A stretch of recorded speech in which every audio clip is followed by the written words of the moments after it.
Hey everyone, Katie Rustler, licensed counselor and grief healer, and I want to talk to you today about generational trauma and how I work with it in grief healing. So let's talk about a study that was done in 2013 on mice. And I know that sounds a little bit funny, but believe me, it's worth listening to. So these mice were in these little boxes, cage areas, and the scent was blown into their cage that smelled like cherry blossoms. And as the scent was blown into the cage, they would also, the floor pads would be zapped a little bit. So it's like a little electric shock. Now, I don't support hurting animals, so I am just reporting to you what was occurring in the study. So these mice were zapped and got really jumpy. And very much like Pavlov's dogs, when they would smell that scent, they'd start to get jumpy even if they weren't being electrocuted at a minor level. So very soon after, they went and bred with female mice. These were male mice, by the way. Went and bred with female mice. And they started to study the babies. And they would blow that scent, no electrocution at all, but just blow the scent into their cages. And all of a sudden, those baby mice started to become a little more jumpy. And so they were like, okay, so this is interesting. Something is happening to the DNA, not necessarily makeup, but how it is being read by the body to respond to these situations, because this is particular scent. We're not zapping these babies, but they already know inherently to be somewhat sensitive and reactive. And they even found that the next generation, basically the grandbabies of the original mice, had that sensitivity as well. So if we think about that as human beings, and we just sort of look at our family's generational trauma or experiences, struggles, life challenges, you may find that you are more sensitive to things that happened in your family line than other people who never experienced that. For example, my mom went through Hurricane Camille in Mississippi. She was so scared of storms after that, severely scared. My brother carried that same trait, the sensitivity to storms. I loved them, but he was very concerned when storms happened from a young age. My two daughters, my oldest, like me, there's a storm. A little bit, apprehensive, but in general, okay. My youngest immediately starts to panic. She's so sensitive to the sounds.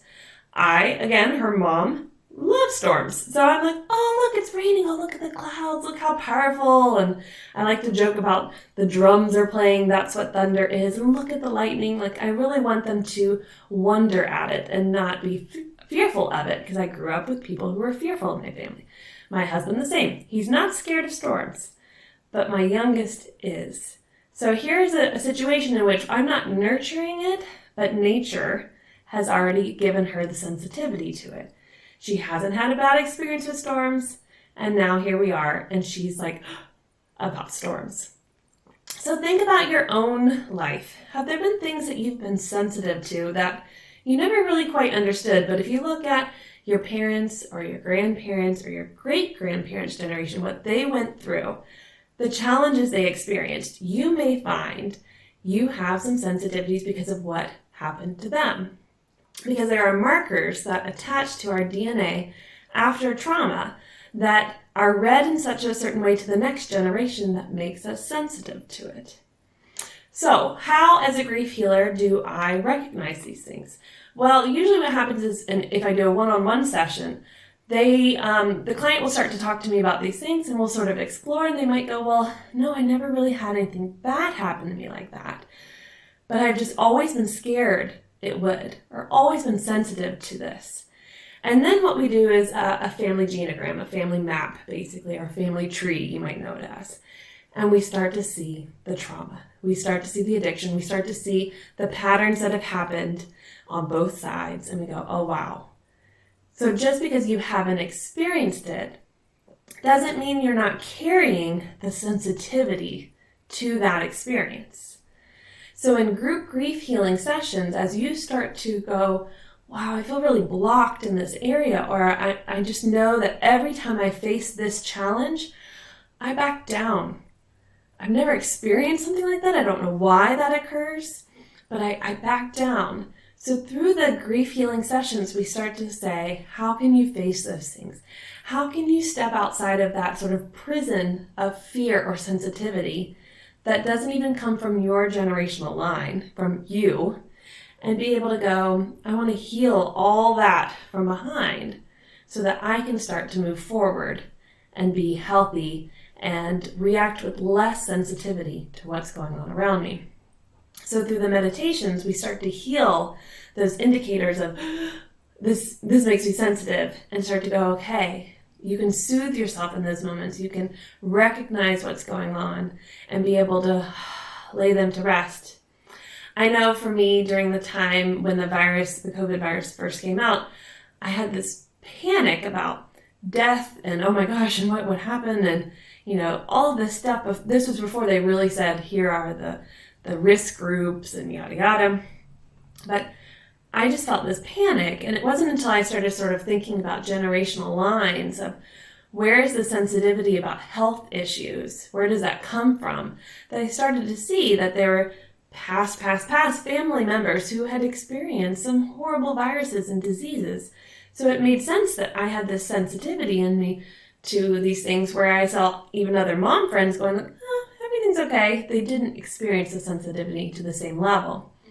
So generational trauma, or just the sensitivity levels we can experience from other people's trauma in our family line, can really impact how we experience our day-to-day.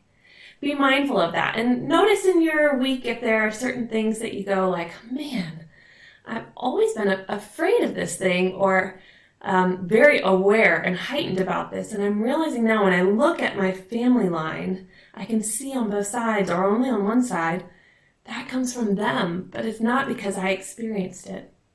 So sometimes our healing doesn't even have to deal with what we have done in our lives or had done to us, but also what's happened to our family and how we can heal that for ourselves so it doesn't continue on.